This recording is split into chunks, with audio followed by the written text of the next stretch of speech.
ہمارا ایک عقیدہ ہے کہ مسلمان جو کلمہ گو ہے وہ اپنے جرائم کی سزا بھگت کر آخر کار جہنم سے نکل آئے گا اور جنت میں آ جائے گا۔ میرے بھائیوں، میں آپ کو کسی غلط فہمی میں نہیں رکھنا چاہتا، کسی مغالطے میں نہیں رکھنا چاہتا۔ گو مایوسی کی بات لگتی ہے، لیکن جو حقیقت ہے وہ آپ کے سامنے پیش کرنا چاہتا ہوں۔ اس عقیدے پر بہت ساری روایات بیان کی جاتی ہیں، علماء کرام بیان کرتے ہیں جب آخری بندہ نکلے گا تو اس کی کیا حالت ہوگی دوزخ میں سے۔ لیکن میرے بھائیوں، قرآن اس عقیدے کی کہ مسلمان اپنی سزا بھگت کر جہنم سے نکل آئے گا، جنت میں آ جائے گا، ٹوٹلی طور پر نفی کرتا ہے۔ کیسے نفی کرتا ہے آپ خود دیکھ لیں، پرکھ لیں۔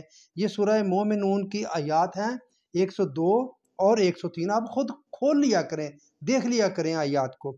تو اس کا مفہوم، جن کے ترازو کا پلہ بھاری ہو گیا وہ تو نجات والے ہو گئے۔ آپ یہ بھی ذہن میں رکھیں، یہ ترازو جو قائم ہونا ہے یہ صرف مسلمانوں کے لیے ہونا ہے، کلمہ گو کے لیے ہونا ہے، کافروں کے لیے کوئی ترازو نہیں قائم ہونا۔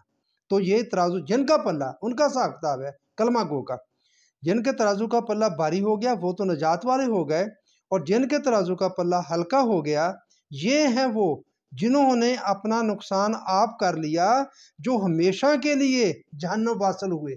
تو میرے بھائیو، آپ کھول کے اس کو دیکھ لیں، آپ کسی مغالطے میں نہ رہیں، آپ خود بھی تحقیق کر لیا کریں۔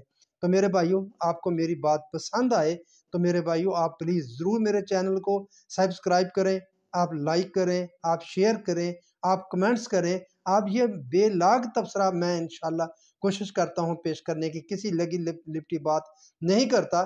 تو آپ اس کو ضرور آگے بڑھانے کے لیے میری آپ مدد کریں۔ آپ کا بہت شکریہ۔